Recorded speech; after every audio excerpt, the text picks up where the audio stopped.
যদি সেটা প্রেজেন্টে হয় তাহলে আমরা কি করব, একটু অতীতে পাস্ট ইনডিফিনিট আসবো। আবার সেটা যদি পাস্ট ইনডিফিনিট হয় তাহলে তার থেকে আর একটু অতীতে পাস্ট পারফেক্টে চলে যাব।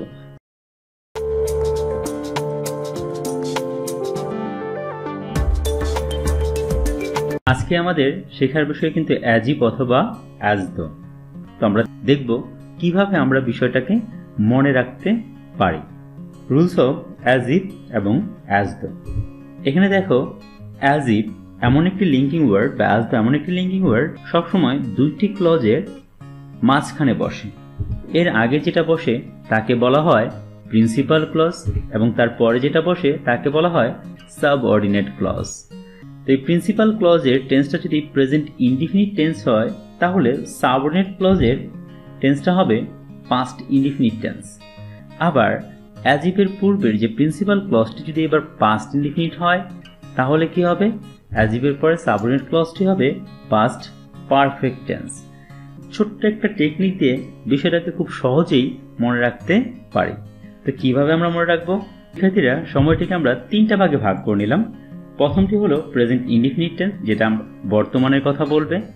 দ্বিতীয়টি হলো পাস্ট ইনডিফিনিট টেন্স, যেটা অতীতের কথা বলবে। আবার পরেরটি হলো পাস্ট পারফেক্ট টেন্স, যেটা অতীতের কথা বলবে।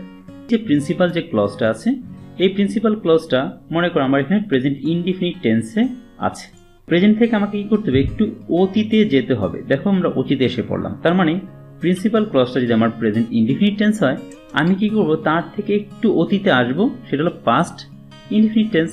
তো আমরা পাস্ট ইনডিফিনিট টেন্সটা বসাবো। আবার যদি মনে করে অ্যাজ ইফ থাকে মাঝখানে এবং অ্যাজ ইফের ঠিক প্রথমেই কি আছে, আমাদের পাস্ট ইনডিফিনিট টেন্সটা আছে। তার মানে প্রিন্সিপাল ক্লজটা এবার কি আছে, পাস্ট ইনডিফিনিট টেন্স। তখন আমাকে কি করতে হবে, দেখো, এই পাস্ট ইনডিফিনিট থেকে আর একটু অতীতে যেতে হবে, পাস্ট পারফেক্ট হয়ে যাবে।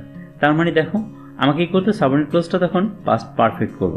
তা লক্ষ্য করে দেখো, যদি সেটা প্রেজেন্টে হয় তাহলে আমরা কি করব, একটু অতীতে পাস্ট ইনডিফিনিট আসবো। আবার সেটা যদি পাস্ট ইনডিফিনিট হয় তাহলে তার থেকে আর একটু অতীতে পাস্ট পারফেক্টে চলে যাব। জাস্ট এতটুকু জিনিস মনে রাখলেই তুমি কিন্তু খুব সহজে এই নিয়মটা করতে পারবে। এখন একটু খেয়াল করে দেখো, প্রথম যে সেন্টেন্সটা এখানে তোমাকে দেওয়া হয়েছে, your father behaved with me as though. তোমার বাবা আমার সাথে এমনভাবে ব্যবহার করলো যেন। এই অ্যাজ ইফ বা অ্যাজ দো, এটার অর্থটা বাংলা যদি আমরা বলি সেটা হলো কি, যেন। আর এটা কখন ব্যবহার করা হয়, এরপরে যেই স্টেটমেন্টে আমি দিব না কেন সেটা একদম একটা ফেক স্টেটমেন্ট হবে। I were his own child, আমি তার নিজের সন্তান। He explained the matter in a way as if, সে ব্যাপারটা এমন ভাবে এক্সপ্লেইন করলো যে বা যেন। এবার দেখো, এখানে কিন্তু আমার যে ভার্বটা ছিল সেই ভার্বটা এখানে আবার এক্সপ্লেইন, তার মানে ভার্বের কোন ফর্ম আছে, past form, past indefinite tense. তার মানে আরো অতীতে যেতে হবে, পাস্ট পারফেক্ট টেন্সে ব্যবহার করতে হবে।